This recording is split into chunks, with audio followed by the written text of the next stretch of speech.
ஒரு வசனம் போட்டிருக்கு, உன் இருதயத்தை எல்லா காவலோடும் காத்துக்கொள், அதுல இருந்து தான் என்ன புறப்படுதான்? ஜீவ ஊற்றுகள். இன்னொரு வெர்ஷன்ல போட்டிருக்கு லிமிட்டேஷன். அப்படின்னா உன் வாழ்க்கைக்கு நீ போடுற பவுண்டரி என்னது? கட்டுப்பாடு, எல்லைகள் உன் இருதயத்துலேருந்து தான் வருது. அப்புறம் இன்னொரு வெர்ஷனில் போட்டிருக்கு இஷ்யூஸ் ஆஃப் லைஃப். உன் வாழ்க்கையில் எதெல்லாம் செயல்படணுமோ, என்னென்ன நடக்கணுமோ அதெல்லாம் உன் இருதயத்துலேருந்து தான் புறப்பட்டு வருதான். அப்போது 2 கொரிந்தியர் 10:5 ஒரு வசனம் போட்டிருக்கு. 2 கொரிந்தியர் 10:5 ஒரு வித்தியாசமான வெர்ஷனில் போட்டிருக்கு. அவைகளால் நாங்கள் வாக்குவாதங்களையும் தேவன் அறிகிற அறிவுக்கு விரோதமான எழும்புகிற எல்லா மேட்டிமையும் அழித்து எல்லா எண்ணங்களையும் கிறிஸ்துவுக்குள் கீழ்ப்படியுமாறு. இப்போ நம்ம யோசனைகள் இருக்குல்ல, அது பஸ் மாதிரி. சரியா? நீங்கள் பஸ் ஸ்டாண்டு நிற்கிறீங்க, போகிற வர பஸ்லலாம் ஏறக்கூடாது. எது உங்களை எந்த இடத்துக்கு கொண்டு போகணுமோ அந்த பஸ்ஸில் தான் ஏறணும். கரெக்டா? நீங்கள் வர்ற பஸ்லலாம் ஏற மாட்டீங்கல்ல, என்ன பண்ணுவீங்க? முதல்ல எட்டி நம்பரை பார்ப்போம், இது எங்கே போகுது, எந்த வழியில் போகுது, செக் பண்ணிட்டு தானே ஏறுவோம். நீங்கள் என்ன பஸ்ஸிலே போகாத மாதிரி என்னை பார்க்குறீங்க? ஆனால் விளங்குதா? என்னோட யோசனைகள், என்னோட எண்ணங்கள் எல்லாமே பஸ் மாதிரி. வர்றதுலலாம் ஏறினேன்னு வச்சுக்கோங்க, கண்ட இடத்துல போய் விட்டுட்டு வந்துடும். அப்புறம் திரும்ப வர்றதுக்கு சாயங்காலம் ஆகும், இல்லைன்னா அடுத்த நாளே ஆயிரும்.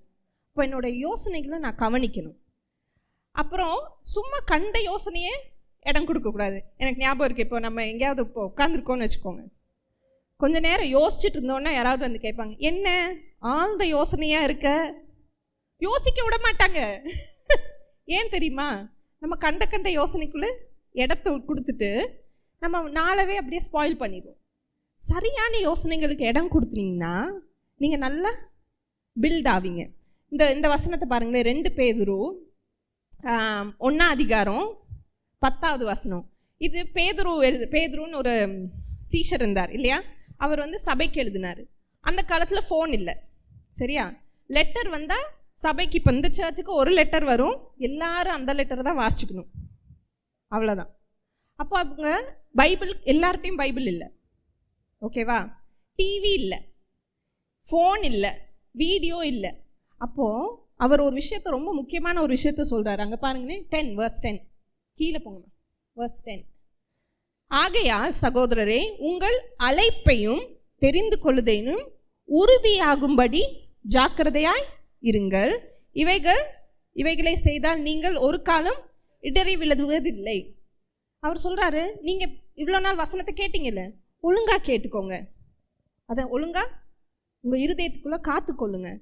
அப்படி பண்ணிட்டீங்கன்னா நீங்கள் இடறி விளங்க மாட்டீங்க. அடுத்து பாருங்க, இவ்விதமாய் நம்முடைய கர்த்தரும் இரட்சகருமாகிய இயேசு கிறிஸ்துவனுடைய நித்திய பிரவேசம் உங்களுக்கு பரிபூர்ணமாய் அளிக்கப்படும். இப்படி நீங்கள் பண்ணீங்கன்னா கண்டிப்பாக நீங்கள் அந்த ராஜ்யத்துக்குள்ளே போயிட்டீங்க. போனால் என்ன ஆகும்? அந்த ராஜ்யத்துக்குள்ளே போனால் அந்த ராஜ்யத்துக்குள்ளதெல்லாம் எனக்கும் உரிமை இருக்குது. அடுத்த வசனம் ரொம்ப முக்கியமானது. இதன் நிமித்தம் இவைகளை நீங்கள் அறிந்தும், நீங்கள் படிக்கிற வசனங்கள், அப்புறம் நீங்கள் இப்பொழுது அறிந்திருக்கிற சத்தியத்தில் உறுதிப்பட்டிருந்தும் உங்களுக்கு இவைகளை எப்பொழுதும் நினைப்பூட்ட நான் அசதியாகிறேன். இப்போ அவர் சொல்கிறாரு, நீங்கள் படிக்கிறீங்க வசனத்தை, ஆனால் அதில் உறுதியாயிருங்க. அப்போ அதான் சொன்னேன், எந்த பஸ்ஸில் ஏறுறோன்றது ரொம்ப முக்கியம். என்னோட ஒரு வாழ்க்கையில் இப்போ நிறைய நேரங்களில் ஒரு பிரச்சனை வரும்போது என்னோட விசுவாசம் அப்போ ரொம்ப அசைக்கப்படுது இல்லையா? ஆடி போயிடுறோம். ஏன்? நான் என்ன நம்புறேன்னு எனக்கே தெரியலையே. ஒரு வியாதி வந்தால் கடவுள் உண்மையாக சுகமளிப்பாரா, இதெல்லாம் பண்ணுவாரா அப்படின்ற ஒரு யோசனை எனக்கு இல்லவே இல்லை.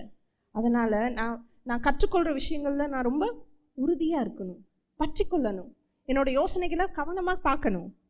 விளங்குதா? ஏன் அப்படி சொல்கிறேன்னா, நம்ம சில நேரம் காலையில் வேலைக்கு போகிறோமா, என்னென்னவோ மண்டைக்குள்ளே போகும், என்னென்னவோ பற்றியெல்லாம் யோசிப்போம். நம்மளை பற்றி ஒரு நாள் யோசிச்சிருக்க மாட்டோம். நான் என்ன நம்புகிறேன், நான் என்ன மாதிரி ஆள், நானும் தேவன் என்னை எப்படி பார்க்குறாரு, அதெல்லாம் ரொம்ப முக்கியம். சரியா? ஏன்னா அதுலேருந்து தான் உங்கள் வாழ்க்கையோட இஷ்யூஸ், எல்லா விஷயங்களும் அதுலேருந்து தான் புறப்படுது. ஓகேவா? இப்போ இதை சொன்னதுனால இது என்ன மாதம்? October, November. சரியா? நம்ம ஒரு ஃபாஸ்ட்டுக்குள்ளே போவோம். ஒரு உபவாசம் பண்ணுவோம். சரியா? ஏன் நான் சொன்னேன், சில நேரங்களில் நம்ம உட்காந்து வேத வசனங்களை, அவர் சொல்கிற விஷயங்களை தியானிக்கிறது ரொம்ப முக்கியம். அதுக்கு உதவியாக இருக்கிறது தான் இந்த உபவாசம். சரியா? இப்போ நான் உங்களுக்கு ரெடி பண்ணுறேன். ஏன்னா நவம்பரில் அப்புறம் போயிட்டு ஐயோ பாஸ்டர் நீங்கள் சொன்னீங்க நாங்கள் மறந்துட்டோம் அப்படியெல்லாம் சொல்லக்கூடாது. இப்போவே நான் சொல்கிறேன், நவம்பரில் ஒரு உபவாசம். சரியா? முடிஞ்ச அளவுக்கு எல்லாரும் சேர்ந்து செஞ்சால் ரொம்ப நல்லாயிருக்கும். அப்புறம் டிசம்பர் நம்ம எல்லாரும் நார்மலாக சாப்பிட்ற மாதிரி சாப்பிட்டுக்கோங்க அந்த நவம்பர். சரியா? ஓகே, ரெடியா? நீங்கள் வார்த்தை கேட்க எளிமை நின்று உங்களுடைய போதகரை வரவேற்போம்.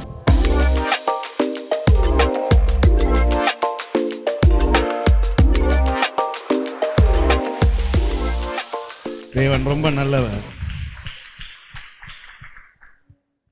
எங்களை பாதுகாப்பது, எங்களை வழி நடத்துவது, எங்களை கிருபையோடு வைத்து ஒவ்வொரு நாளும் அரவணைச்சு எனக்கு வேண்டிய நேரத்தில் சந்தோஷத்தை, சமாதானத்தை எல்லாமே தேவனுடைய வார்த்தை தான். சரியா? சரி, என்ன பார்த்துட்டு இருக்கோம்? யாராவது சொல்லுங்க பார்ப்போம். இளைப்பாறுதல் பார்த்தோம் போன வாரம், பார்த்துட்டு முடிக்க முடியல. நான் சொன்னேன் இளைப்பாறுதல் எவ்வளவு முக்கியம். இளைப்பாறுதல்னா என்ன, வாட் இஸ், ஏன்னா the doctrine is different. இந்த உபதேசம் இஸ் ஸோ, நான் ஈஸியாக உபதேசத்தை கற்றுக் கொடுத்துட்டு போயிடலாம். ஆனால் உட்காந்து யோசிச்சுட்டு இருந்தேன், நீங்கள்லாம் அதை எப்படி வாழ்ந்துட்டு இருக்கீங்க, அதுதானே முக்கியம். எத்தனை பேர் நிஜமாலுமே போன வாரம் இப்படி பயங்கரமாக ஒரு பிரச்சனை வந்துச்சு, நான் பயங்கர உண்மையான இளைப்பாறுதல் இருந்தேன். எத்தனை பேர்? யாராவது ஒரு சாட்சி சொல்லுங்களேன் தயவு செய்து. ஆமென், ஆமென். நிறைய நேரம் ஒரு சின்ன பிரச்சனை வந்தால் கூட we get so bothered, we are so bothered, so shaken. அந்த நேரத்தில் நம்ம என்ன பண்ணுறோன்னு கூட நிறைய பேருக்கு, if we treat every circumstance, வர ஒவ்வொரு சூழ்நிலையும் நம்ம அப்படி சந்திச்சுட்டு இருந்தோம்னா நம்ம வாழ்க்கையில் எப்படி நிம்மதியாக இருப்போம் இல்லையா? நம்ம நிறைய நேரம் கவனிச்சிருக்கீங்களா, வீட்டில் கவனிச்சிருக்கீங்களா, ஹஸ்பண்ட்ஸ் வைஃப்ஸ் எதனால சண்டை போட்டுப்பாங்க? இல்லை எதனால சண்டை போட்டுப்பீங்க? ஏதோ பயங்கர பிரச்சனைலாம் சண்டை போட மாட்டீங்க. You lose your rest, you lose your position, you lose your rest and you take it out on யார் மேலேயாவது அதை காட்டிட்டு அதுக்கப்புறம் ஐயோ இப்போ என்ன பண்ண போகிறோன்னு முழிச்சிட்டு இருப்பீங்க. அதுக்கப்புறம் இப்போ எதையோ சொல்லிட்டோமே, இப்போ நம்ம ஈகோவை காப்பாற்றணுமே, அதுக்காக அதை ஒரு 2 நாள் இழுத்துட்டு இருப்பீங்க. நடக்கிறது இதுதானே. But if we learn to be at rest, இளைப்பாறுதல்ல. ஆமென். அப்போ என்ன சொன்னேன் போன வாரம்? யாராவது சொல்லுங்க பார்ப்போம். இளைப்பாறுதல்னா என்னது? 2 யாரோ சொல்லிட்டு ஒரு ஆள் மட்டும்தான். சரி, மறந்துருப்பீங்கன்னு எனக்கு தெரியும். ஆனாலும் கேட்க வேண்டியது என்னுடைய கடமை இல்லை. இளைப்பாறுதல்னா என்னது? ஒன்று எங்களுக்கு ஆமென் செக்யூரிட்டி. நான் சொன்னேன்ல, நைட்டு வீட்டு கதவு ஜன்னலாம் திறந்து வச்சுட்டு யாராவது தூங்குவீங்களா? இருக்கீங்களா? அப்படி யாராவது இருந்தீங்கன்னா கட்டாயம் நைட்டு தூங்கும்போது என்ன பண்ணுவோம்? போயிட்டு கதவெல்லாம் இல்லை யாராவது அதுக்குன்னு வீட்டில் வச்சிருப்போம், இதெல்லாம் பார்த்துக்கிறதுக்குன்னு. எதுனால? அப்போ தான் அந்த பெட்டில் படுத்தா கொஞ்சம், நீங்களே ஆமாவா இல்லையா, டோரெல்லாம் திறந்து வச்சுட்டு போய் அந்த பெட்டில் படுத்தா உங்களால் கொஞ்சமாவது, ஒரு நாள் ட்ரை பண்ணி பாருங்க, அப்போ தெரியும் நான் என்ன பேசிட்டு இருக்கிறேன். ஆமாம், நாங்கள் இருக்கிற இடத்துல திருடன் வரானோ இல்லையோ, பாம்பே தான் வந்துருமோன்னு ஒரு பயம் வீட்டுக்குள்ள. ஆமாம், நான் காட்டில் வளர்ந்தனால எனக்கு அது ஒரு பெரிய பிரச்சனை இல்லை. நான் பாட்டுக்கு தூக்கி வெளியே வீசிடுவேன். நிஜமாலுமே you can easily catch them and throw it off, but for their snakes I have to kill. இல்லைன்னா அவங்களெல்லாம் தூக்க வராது. ஆனால் ஆமாம், ஒரு வாரமாக பட் எனிவே இப்போ ஏதாவது வீட்டுக்குள்ள அந்த செக்யூரிட்டி, அந்த ஒரு that's the sense of security, அந்த பாதுகாவலான ஒரு நிலைமை, அந்த ஒரு இட்ஸ் ஜஸ்ட் அ ஃபீலிங், ஒரு just a feeling. Many times ஒருத்தரோட இப்போ ஒரு கல்யாணத்தில் எல்லாரும் என்னத்தை தேடுவாங்க, அந்த ஒரு தட் ஃபீலிங் ஆஃப் செக்யூரிட்டி. எனக்குன்னு ஒரு ஆள், எனக்கு எதுவுன்னா பக்கத்தில் நிற்கிறதுக்கு ஒரு ஆள், ஆமாவா இல்லையா? பாருங்க, அந்த செக்யூரிட்டி, அதுதான் அந்த இளைப்பாறுதல். when Jesus says come to me, எல்லோரும் என்னது வருத்தப்பட்டு பாரம் சுமக்கிறவர்களே எல்லோரும் என்னிடத்தில் வாருங்கள், நான் உங்களுக்கு இளைப்பாறுதல் தருகிறேன்னு அவர் சொல்றாருன்னா அதுக்கு என்ன அர்த்தம்? இப்படிதான் இவர் டிரான்ஸ்லேட்டட். வருத்தப்பட்டு பாரம் சுமக்கிறவர்களே என்னிடத்தில் வாருங்கள், I will give you security. நான் உனக்கு இளைப்பாறுதல்னா என்னது? பாதுகாவலை கொடுக்கிறேன். ரெண்டாவது என்ன சொன்னேன்? இளைப்பாறுதல்னா சொல்லுங்க, சும்மா ஏதோ ஒன்று அடிச்சு விடுங்க, நான் சொல்லியிருக்காட்டியும் பரவாயில்ல. அடுத்து என்ன சொன்னேன்? நிம்மதி, சமாதானம், பீஸ். வருத்தப்பட்டு பாரம் சுமக்கிறவர்களே என்னிடத்தில் வாருங்கள், நான் உங்களுக்கு சமாதானத்தை கொடுக்கிறேன். He is the Prince of Peace, சமாதானத்தின் பிரபு. So what is இளைப்பாறுதல்? Rest. God gives you rest. Now what is it that God gives? என்னது இது கடவுள் கொடுக்கிறாரு? உனக்கு பாதுகாவலை கொடுக்கிறாரு, உனக்கு நிம்மதி. இப்ப கதவை அடைச்சிட்டு போய் நம்ம படுத்தாலும் நிறைய பேருக்கு தூக்கம் வர மாட்டேங்குது. ஏன்னா கதவுக்கு வெளியில இருக்கிற பிரச்சனை அவ்வளோ. நாளைக்கு காலையில எவன் வந்து வாசல்ல நிப்பானோ, நாளைக்கு எவன் போன் பண்ணி இந்த பிரச்சனை அந்த பிரச்சனை, எல்லாருக்கும் ஏதோ ஒண்ணு இல்லையா? அதான் சொல்றாரு, அந்த சமாதானத்தை நான் உங்களுக்கு. ஒரு ஆமென் சொல்ல மாட்டேங்கிறீங்களே. அப்ப நான் போன வாரம் சொன்னேன், how do we இந்த இளைப்பாறுதல்ல வாழ்வதுன்றது தானா வரப்போறது கிடையாது. நீங்க அதை பிராக்டிஸ் பண்ணும். what do you have to first practice? being spiritually minded. அப்படின்னா பாஸ்ட் அவங்களுக்கு காட்டினேன்ல, இன்னைக்கு நேரம் இல்லை, இல்லாட்டி அதையும் சொல்லிட்டு இருக்கணும் திரும்ப. ஆவிக்குரிய சிந்தனை உடையவர்களாய் இருங்க. மாம்சத்தின் சிந்தனையோ மரணம், ஆவியின் சிந்தனையோ ஜீவனும் சமாதானமும். இந்த வசனம் எல்லாம் மனப்பாடம் பண்ணிடணும். மாம்சத்தின் சிந்தனைனா என்னது? break everything down. what is being spiritually minded na? being the mind of the flesh. அப்படினா மாம்சத்தின் சிந்தனை என்னது? எல்லா யோசனைக்கும். இப்ப ஒருத்தன் இப்ப கடன் ஏன்ட்ட கேட்டீங்கன்னா கடன் வாங்காதீங்கடான்னு தான் சொல்லுவேன். ஆனாலும் தாண்டி கடன் ஒன்று பெரிய கடனா வாங்கிட்டீங்க, கட்டிடலான்ற தைரியத்தில் வாங்கிட்டீங்க, அதை இப்ப கட்ட முடியல. நாளைக்கு ஒருத்தன் வரப்போறான். அப்போ மைண்ட்ல என்ன ஓடிட்டு இருக்கும்? சொல்லுங்களேன், மனசுல என்ன ஓடிட்டு இருக்கும்? பயம். சரி, பயம் இருக்கும்.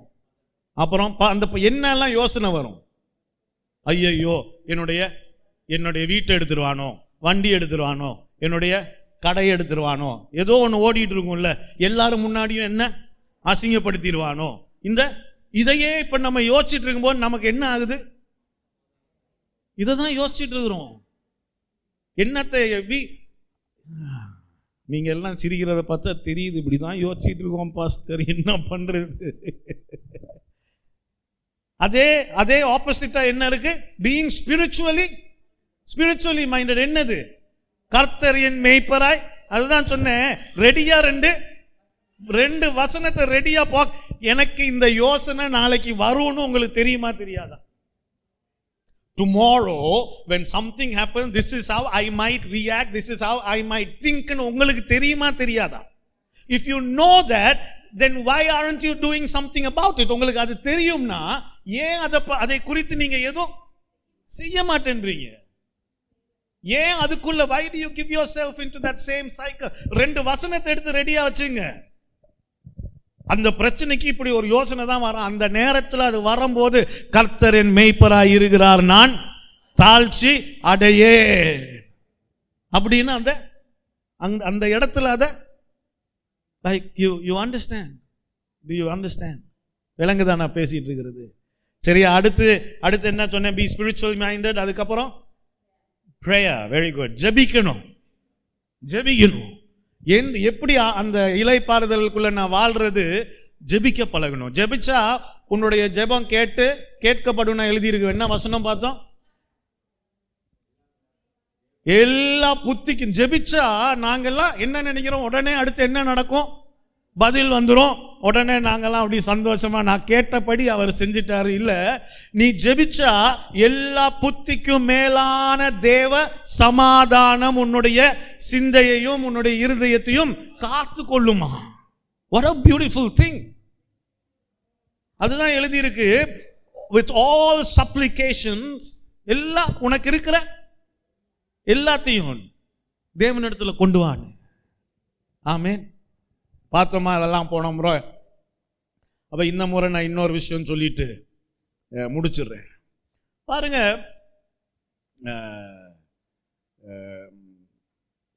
there is this Joshua chapter 14 தான் இந்த காலேபை பத்தி எழுதியிருக்கு. யோசுவா 14வது அதிகாரம். ஒரு வசனத்தை வாசிப்போமா? அதுக்கப்புறம் நான் இதை என்னன்னு சொல்றேன். 14:6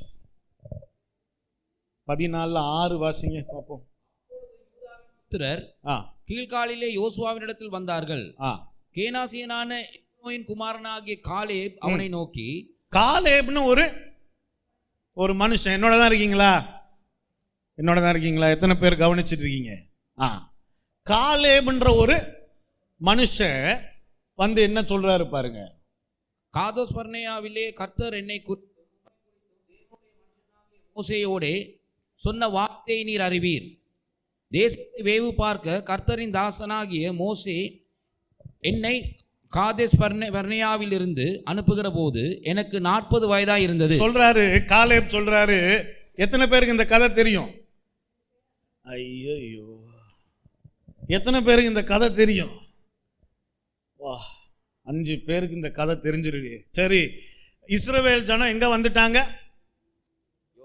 எத்தனை நாள்ல வந்தாங்களாம்?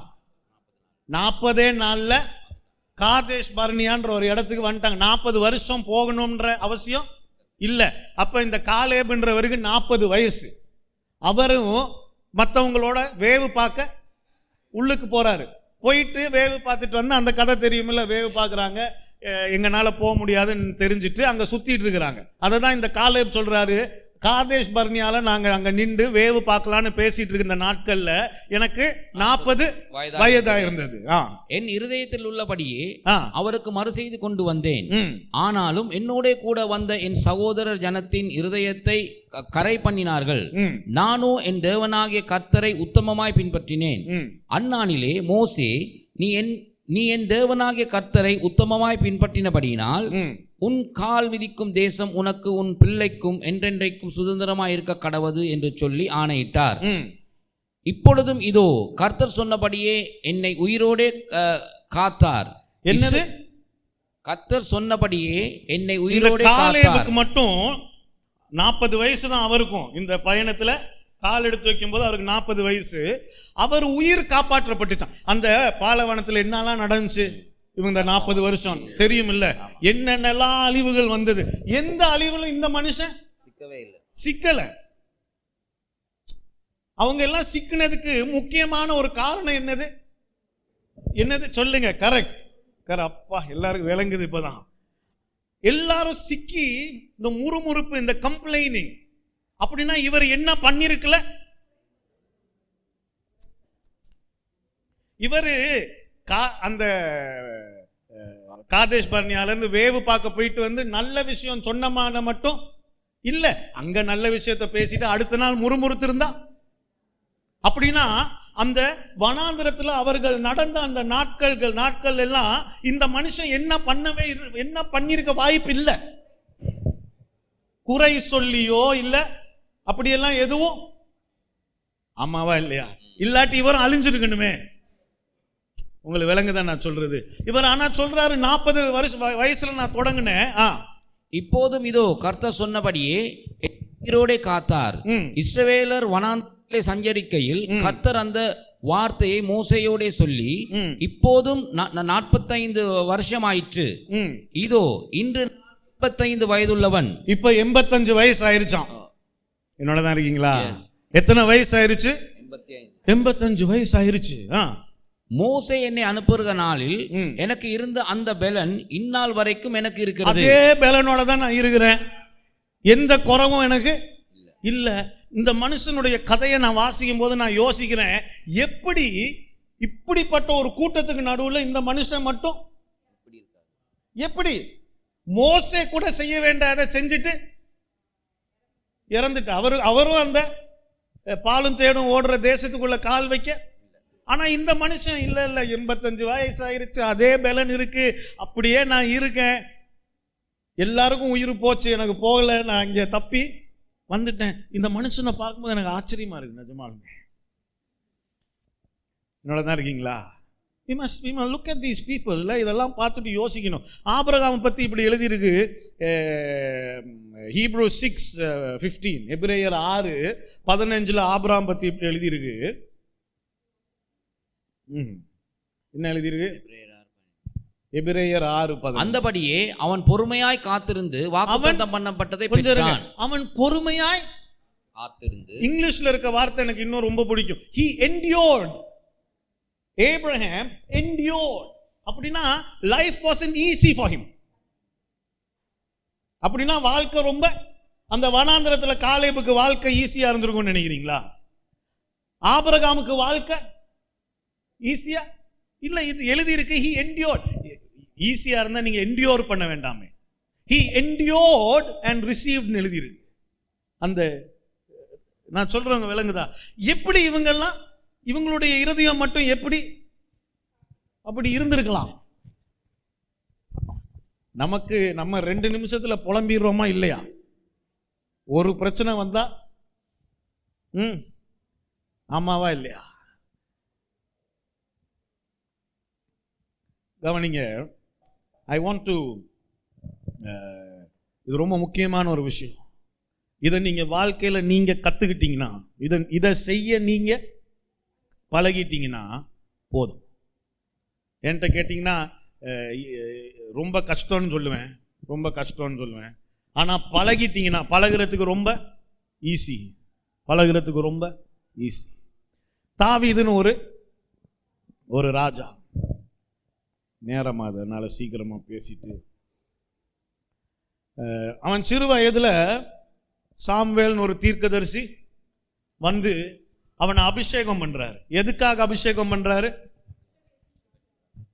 இஸ்ரவேல் தேசத்தினுடைய ராஜாவாக அபிஷேகம் பண்ணப்பட்டுட்டான். இப்ப இவன் போயிட்டு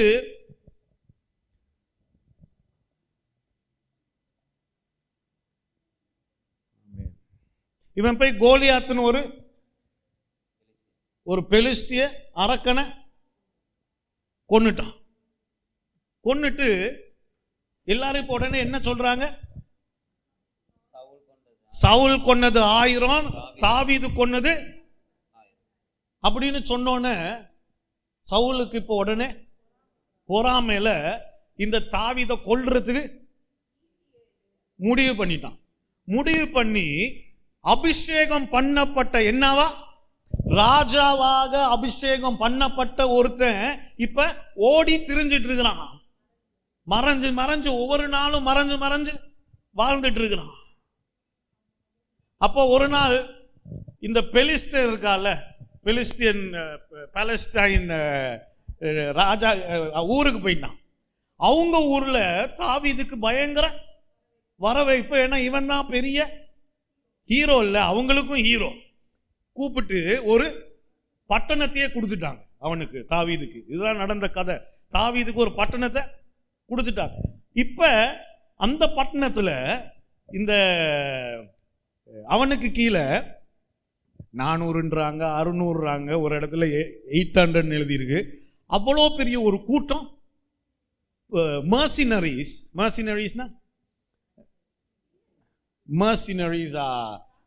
சோல்ஜர்ஸ், காசுக்கு சண்டை போடுற ஒரு கூட்டம் சேர்ந்துருச்சு.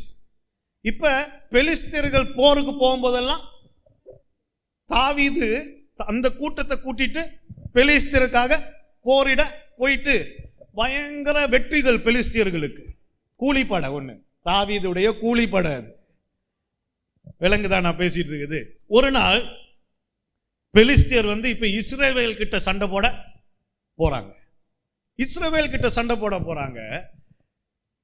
பெலிஸ்தியர்ல இருக்கிற அந்த தலைவர்கள்லாம் ஒண்ணு சேர்ந்து முடிவு பண்ணிட்டாங்க, தாவீதை இதுல கூட்டிட்டு போனோம்னா நமக்கு தான் பிரச்சனை. அவன் திடீர்னு அவங்க ஊர் ஆட்களை பார்த்தோன்னே திரும்பி நம்ம கிட்ட சண்டைக்கு வந்துட்டானா. ஏன்னா எழுதி இருக்கு, அந்த அந்த கூலிப்படை இருக்குல்ல, அதுல ஒருத்தன் 600 பேரை கொல்ற அளவுக்கு பலன் உள்ளவனா. Think about it. அந்த ஐ திங்க் 1 Samuel 24 நினைக்கிறேன் சாப்டர் வாசிச்சு பார்த்தா இந்த பழைய காலத்து வார் மூவிஸ் எல்லாம் இருக்கும்ல, அது ஒன்று வாசிக்கிறமா பயங்கரமா இருக்கும். வாசிக்கும் போது ஒருத்தன் அதுல குறிப்பா ஒரு 30 பேர் பத்தி என்னமோ பேசப்பட்டிருக்கு. 30 பேர் ஒரு தேசத்தையே அழிச்சிட்டான். இப்படிப்பட்ட ஒரு கூட்டம். இப்ப இந்த பெலிஸ்தியர் கூட்டம் முடிவு பண்ணிட்டான், இப்ப தாவீது நமக்கு வேண்டாம். இந்த பக்கம் சவுல் அவனை கொல்லணும்னு துரத்திட்டான். அந்த பக்கம் இப்ப பெலிஸ்தியர் அவனை ஒதுக்கிட்டான், துரத்திட்டான். இவன் இப்ப வேற என்ன பண்றதுன்னு தன்னுடைய கூட்டத்தை கூட்டிட்டு எங்க போறான், அவனுக்கு கொடுக்கப்பட்டிருக்க அந்த பட்டணம், அவன் வீட்டுக்கு எல்லாரும் கூட்டமா போறாங்க. அங்க போனா, அங்க போகும்போது மேல இருந்து அந்த பட்டணம் தெரியுது. பார்த்தா பட்டணம் ஃபுல்லா எரிஞ்சிட்டு இருக்குது. இவங்க எல்லாம் சீக்கிரமா போறாங்க.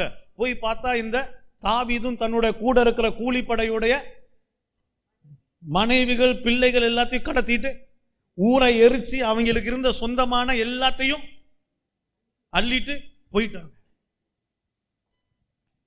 என்னோட தான் இருக்கீங்களா? அந்த நேரத்துல இப்ப தாவீதுக்கு இஸ்ரவேலும் இல்ல, பெலிஸ்தீன் நாடும் இல்ல. இந்த கூட்டம் தான் அவனுடைய ஒரு கூட்டம் தான்.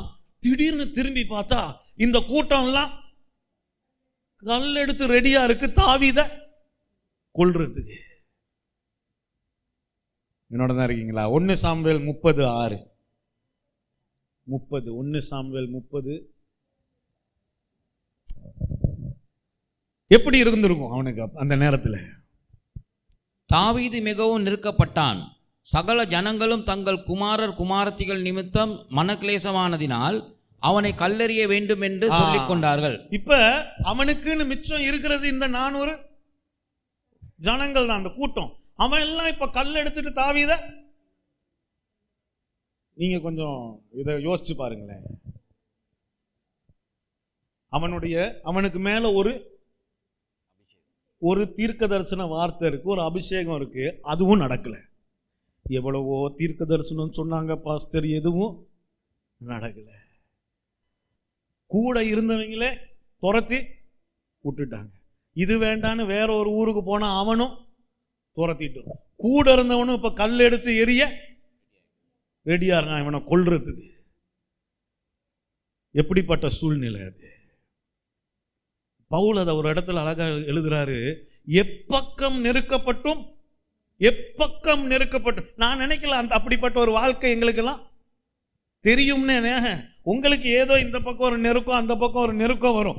எப்பக்கம் நெருக்கம், எங்கிட்டுமே திரும்ப முடியல, எந்த பக்கமும்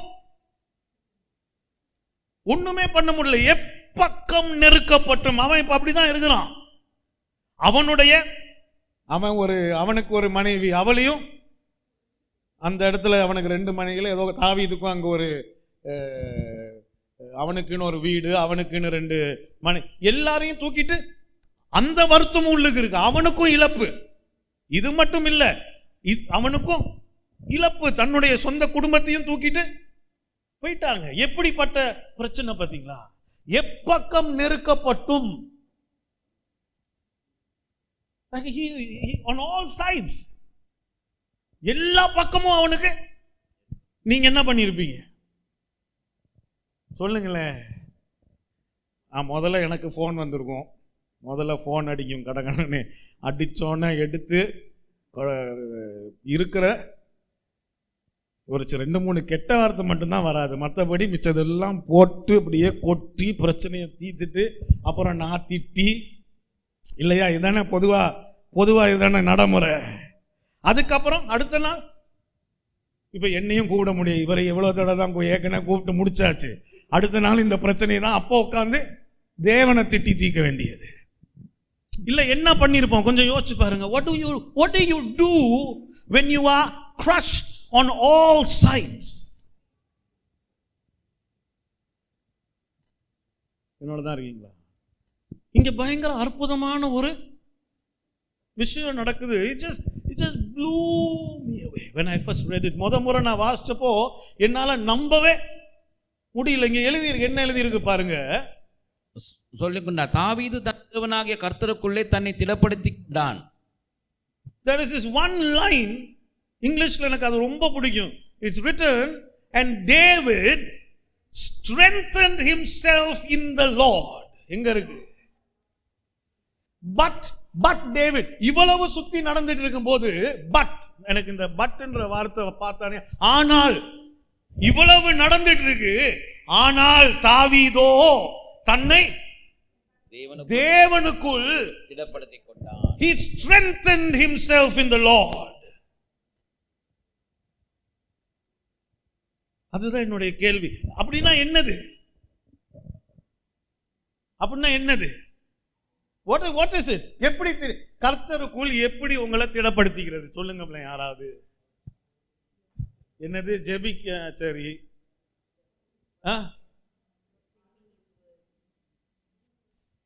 அதான் கரெக்ட். என்னம்மா சொன்னீங்க? தர்மிலா இதான் முறை கிளாஸ்ல ஃபர்ஸ்ட் ரேங்க் வாங்கிட்டீங்க. நோ, யூ see, அவங்க அடுத்த பாயிண்ட்டுக்கு போயிட்டாங்க. அதுதான் முக்கியமான point. How do you strengthen? முதலாவது, how do you strengthen yourself? அப்படின்னா என்ன அர்த்தம்? கர்த்தருக்குள் திடப்படுத்தி கொண்டான்னு சொல்லும் போது நான் என்ன சொல்றேன்னா, அவன் எனக்கு ஃபெலிஷனை தெரியும். அப்ப எல்லா பக்கமும் நெருக்கப்பட்டு இருக்கிறேன் நான். அப்ப இவர் ஒருத்தர் இருக்காரேன்னு நான் என்ன, இவர் எப்படிப்பட்டவர், எனக்கு இவர் எப்படிப்பட்டவர், what kind of a man has he come for me when I was in trouble before, has he stood by me, இப்ப எனக்காக வருவாரா, உயிரை கொடுப்பாரா, இல்லையா? அப்படி ஆமாவா இல்லையா? அப்படித்தானே திடப்படுத்துகிறது. என்னோட நான் பேசுறது உங்களுக்கு விளங்குதா? அப்ப தாவீது அவன் என்ன பண்ணிருக்கான், அந்த பக்கம் இஸ்ரவேலுக்கு போக வாய்ப்பு இல்லை, இனிமே இந்த பலிஸ்தீன் கிட்ட இருக்க வாய்ப்பு, கூட இருக்கவெல்லாம் கல் எடுத்து கொல்றதுக்கு ரெடியா இருக்கான். இவர் தனியா போய் நின்றுட்டு என்ன சொல்லியிருப்பாரா இருக்கும் இருந்து, அப்ப அப்படிதான் சொல்லியிருப்பாரு. வேற என்ன, என் ஆத்துமாவே நீ கர்த்தரை ஸ்தோத்திரி, என் முழு உள்ளமே அவர் பரிசுத்த நாமத்தை. அடுத்த வசனம், அவர் செய்த சகல பெலிஷன் இன்னைக்கு வரைக்கும் எனக்காக செஞ்சிருக்க ஒரு விஷயத்தையும் நீ மறக்காத. ஒரு நிமிஷம் யோசிச்சு பாரு. அவர் உன்னை இங்க வரைக்கும் கொண்டாந்து இந்த இடத்துல விட்டுருவாரா? உன்னை கடைசி வரைக்கும் கூட்டிட்டு போகாம இருப்பாரா? உன்னை ஏமாற்றுவாரா? உன்னை வெட்கப்படுத்துவாரா? என் ஆத்துமாவே, think about it. He didn't run to this person and that person. அவன் எதுவுமே பண்ணல. இந்த பக்கம் திரும்பினா இப்ப கல்லடி உழுக போகுது. பலிஸ்தீன்கிட்ட போனா அவன் கொல்ல பாக்குறான், இஸ்ரேல்கிட்ட போனா கொல்ல பாக்குறான். இருந்த மனைவி மக்கள் எல்லாரும் காணாம கடத்தப்பட்டு போயிட்டாங்க. சேர்த்து வச்சிருந்த பொருள் எல்லாம் போயிருச்சு. அந்த இடத்துல உட்கார்ந்துட்டு தாவீது தன்னைத்தானே, ஒரு ஆமென் சொல்ல மாட்டேன்றீங்களே, தாவீது தன்னைத்தானே. You must learn this. நீங்க இதை கற்றுக்கொள்ளணும். இதுல ஒரு ஆழம் இருக்கு. இப்ப இவங்க சொன்ன விஷயம், now how do I strengthen myself in the Lord if I don't know? எனக்கு இவர் யாருன்னு தெரியலனா அந்த நேரத்துல how do I, நான் என்ன கர்த்தருக்குள் நான் என்ன, இல்லையா? நான் டெலிவிஷன் கட்டாயம் எனக்காக வருவார், கத்தி எடுத்துட்டு வருவார் யாரையாவது எனக்காக அப்படின்னு. அப்படி எனக்கு ஒரு இமேஜின் கூட பண்ண முடியல. டெலிவிஷன் கத்தியை தூக்கிட்டு என்ன பண்ணுவாருன்னு தெரியல, ஆனா ஏதோ ஒண்ணு பண்ணுவாருன்னு எனக்காக, ஏதோ ஒண்ணு எனக்காக பண்ணுவாருன்னு எனக்கு எப்படி தெரியுது? உறவு. உறவு. நான் ஒரு வசனம் காட்டட்டுமா? பாருங்க, நாங்க அந்த பக்கத்தை தான் திரும்ப திரும்ப வாசிச்சிருக்கிறோம். அந்த வசனத்துல 2 தீமோத்தேயு 1:12 என்ன எழுதியிருக்கு? 2 தீமோத்தேயு 1:12. Look at this verse for me. அதிநிமித்தம் நான் இந்த பாடுகளையும் அனுபவிக்கிறேன். ஆயினும், ஓகே, ஆயினும், are you listening? என்னோட தான் இருக்கீங்களா? ஆயினும் நான் வெட்கப்படுகிறதில்லை. நான் வெட்கப்படுகிறதில்லை. ஏனென்றால், ஏன் நான் வெட்கப்படுகிறதில்லை? நான் விசுவாசிக்கிறவர் இன்னார் என்பதை அறிவேன். நான் விசுவாசிக்கிறவர் இன்னார் என்று அறிவேன். I know.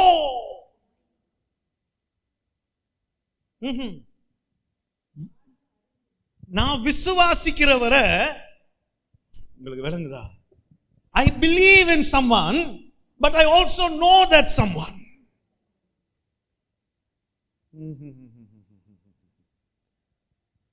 என்னோட தான் இருக்கீங்களா? எனக்கு I don't just believe in him, I also know him. It's a big difference. அப்படின்னா என்னுடைய வாழ்க்கையை நான் வெறுமனே ஒரு மேலோட்டமா ஒரு விசுவாசத்துல முடிச்சிடலாம். விசுவாசிச்சா உனக்கு வேண்டியது கிடைக்கும்ன்றனால, நீ ஏதாவது கிடைக்கிறனால வாழ்க்கை எல்லாம் ஓகே அப்படின்னு விட்டுடலாம். ஆனா இங்க அவர் ரொம்ப அழகா பவுல் எழுதுறாரு பாருங்க, நான் விசுவாசிக்கிறவர் இன்னார் என்று அறிவேன். அதனால நான் அவரிடத்தில் ஒப்பு கொடுத்ததை அவர் அந்நாள் வரைக்கும் காத்துக்கொள்ள வல்லவராய் இருக்கிறார் என்று நிச்சயித்திருக்கிறேன். அது இங்கிலீஷ்ல காட்டுங்க. For I know whom I have believed and I am persuaded. Persuaded என்னது? Like I know that I know that I know. I am persuaded that he is able to keep what I have committed to him. அப்படினா என்ன சொல்ல வராரு? அவரை நான் அறிந்திருக்கிறேன். அவர் யாருன்னு எனக்கு நல்லா, அவர் யாருன்னு நல்லா எனக்கு தெரியும். அதனால எனக்குள்ள ஒரு நிச்சயம் இருக்கு. என்ன நிச்சயம்? என்ன ஆனாலும் அவர் கடைசி வரைக்கும் அதை பார்த்துப்பாரு. அது எங்க? அது வெறும் விசுவாசத்துல வரலையா, அது தெரிஞ்சுக்கலனால வருதான். அந்த 3 எபிரேய பசங்களை தூக்கி நெருப்புல போடும்போது, like the 3 Hebrew kids, Shadrach, Meshach and Abednego, நெருப்புக்குள்ள போடும்போது அந்த ராஜா சொல்றான், இதுக்கு முன்னாடி நீ வணங்கிட்டா முடிஞ்சு போச்சு கதை. இவன் சொல்றான், என்ன சொல்றான்? No, so beautiful. He says, நீ என்ன நெருப்புக்குள்ள போட்டாலும் என் தேவன் என்ன? அது இல்ல, நீ நெருப்புக்குள்ள போட்டாலும் என் தேவன் காப்பாத்துவாரு. அப்படி காப்பாத்தாம விட்டாலும் ஒரு ஆமென் சொல்லுங்களேன். Even if he doesn't save me, I know him too much, I have walked with him too much to just give up and turn back and go and bow down before something else. அதான் சொல்ல வராங்க. என்ன? அவர் என்ன காப்பாத்துவாரு. அப்படி காப்பாத்தாம விட்டாலும் பரவாயில்ல, எங்களுக்கு அவரோட இவ்வளோ நாள் நடந்துட்டோம், இனி எல்லாம் திரும்பி வந்து வேறவன் முன்னாடி இங்க அங்கெல்லாம் போயிட்டு காத்துல அடிபட்டு எல்லாம் வாழ்ந்துட்டு இருக்க முடியாது. விளங்குனா ஒரு ஆமென் சொல்லுங்களேன். David strengthened himself in the Lord. Hello. Because I know him. இது என்ன அழகான ஒரு வசனம் பார்த்தீங்களா? இங்கிலீஷ்லமா, I am persuaded that he is able. I am persuaded. அப்ப அந்த நேரத்துல அந்த நேரத்துல தாவீது அவன் முழு நிச்சயத்தோடு இருக்கிறான். என்னது? அவர் அந்த கதையை வாசிச்சீங்கன்னா அவன் தன்னைத்தானே பலப்படுத்தணும். Next thing he does is அவன் அந்த என்னது effort, what is it in Tamil? ஒன்னு வச்சிருந்தாங்கல்ல அந்த காலத்துல. அந்த திரும்ப போகுமா 1 சாமுவேல் 30 எங்க வாசிச்சுட்டு இருந்தோம்? எத்தனாவது வசனம் வாசிச்சுட்டு இருந்தோம்? இல்ல 6 வாசிச்சு முடிச்சிட்டோம். அதுக்கப்புறம்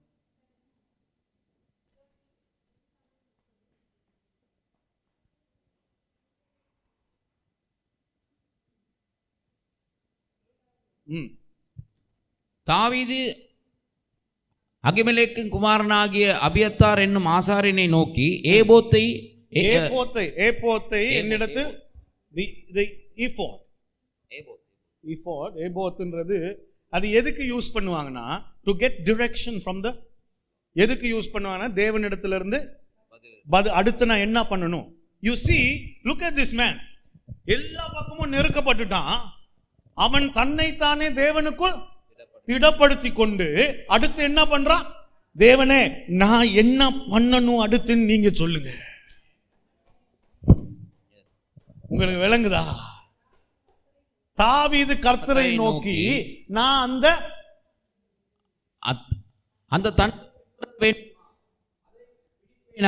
என்று கேட்டான். என்னது என்ன சொல்றான் பாத்தீங்களா? அவன் தன்னைத்தானே திடப்படுத்தி கொண்டுட்டு ஓகேன்னு இல்ல. அதுக்கப்புறம் now he has to make a decision இல்லையா? ஒரு தீர்மானம் எடுக்கணுமே. அதை சொந்தமா அவனுக்கு கீழே போற கூட்டம் இருக்காங்களே, கல்ல கீழே போடுங்கடா நம்ம ஏதாவது பண்ணுவோம், அப்படி இல்ல. தன்னைத்தானே திடப்படுத்தி கொண்டு அடுத்த பக்கம் தேவனிடத்துல திரும்பி கர்த்தரே நான் என்ன பண்ணணும் எனக்கு சொல்லுங்க, அதை நான் பண்றேன். விளங்குதா உங்களுக்கு நான் பேசிட்டு இருக்கிறது? ஆமென். கட்டாயம் தேவன் அப்படிப்பட்ட ஒரு வேலையை பண்ணீங்கன்னா தேவன் திரும்பி உங்களுக்கு பதில கொடுப்பாரா மாட்டாரா? அதுல எழுதி இருக்கு, தேவன் அவனுக்கு அதற்கு அவர் அப்படின்னா God spoke. But you look at this man, என்ன ஆச்சரியமா இல்லையா?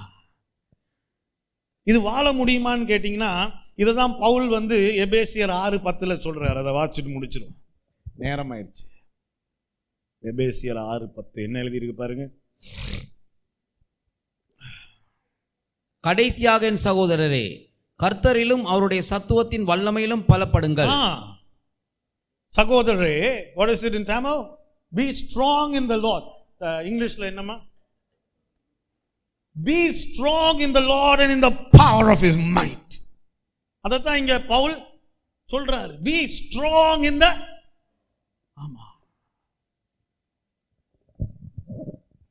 விளங்குதா? எப்படிப்பட்ட சூழ்நிலைனாலும் it's okay.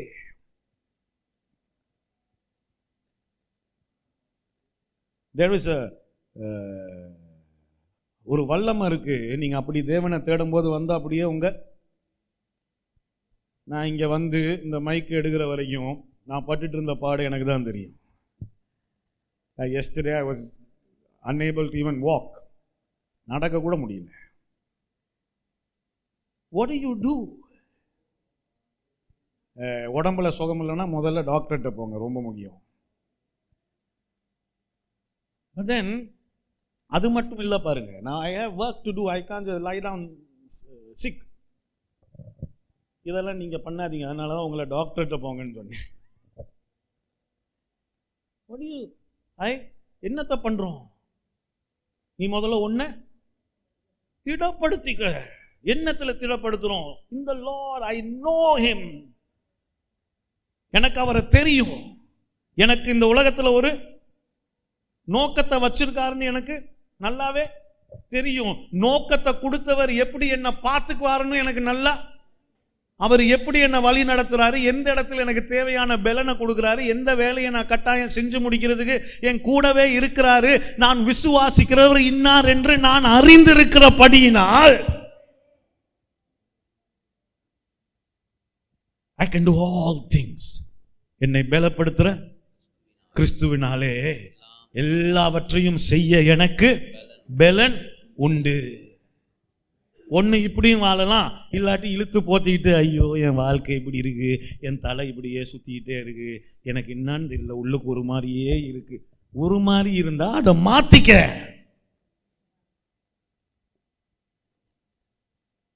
You have the power to do it. Hello, என்னோட தான் இருக்கீங்களா? When you learn to live this way, அந்த மாதிரி அதுக்கப்புறம் நீங்க ஒரு சூழ்நிலையை பார்த்தும் nothing will be able to bother you. அத ஒருத்தர் எழுதுறாரு இல்ல, பவுல் ரொம்ப அழகா எழுதுறாரு. என்ன எந்த கஷ்டமா இருந்தாலும், நோயா இருந்தாலும், ஈட்டியா இருந்தாலும், கத்தியா இருந்தாலும், அதை சொல்றதுக்கு மரணமானாலும் அதை சொல்றதுக்கு ஒரு ஆளுக்கு எவ்வளவு இல்ல, எப்படிப்பட்ட ஒரு இடத்துல இருந்து அப்படி ஒரு விஷயத்தை சொல்ல முடியும்? Nothing can separate me from the love of God. இவங்க எல்லாம் எதுக்கு நம்ம முன்னாடி வாழ்ந்து காட்டிட்டு இப்படி ஒரு வார்த்தையெல்லாம் எழுதி நம்ம கையில கொடுத்துட்டு போயிருக்காங்க. டெய்லி வாரத்துக்கு ஒருக்கா உட்காந்து இதெல்லாம் கேட்டுட்டு அப்புறம் போய் நம்ம இஷ்டத்துப்படி வாழ்றதுக்கா?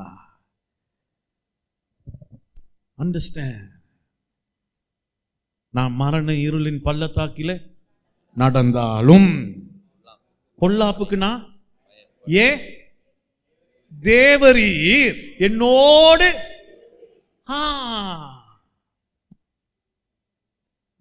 Though I walk through the valley of the shadow of death, I will fear no evil, for you are with me. What kind of அந்த மனுஷன் தான் இந்த மனுஷன். எப்பக்கமும் நெருக்கப்பட்டும் அங்க போயிட்டு தன்னைத்தானே பலப்படுத்தி கொண்டு, கர்த்தரே நான் என்ன பண்ணணும் அடுத்துன்னு சொல்லுங்க. அவன் கொஞ்ச காலத்துல எப்படி ஆயிருவான்? எந்த பிரச்சனை வந்தாலும், மரணமே வந்தாலும் அவர் காப்பாத்துவாரு.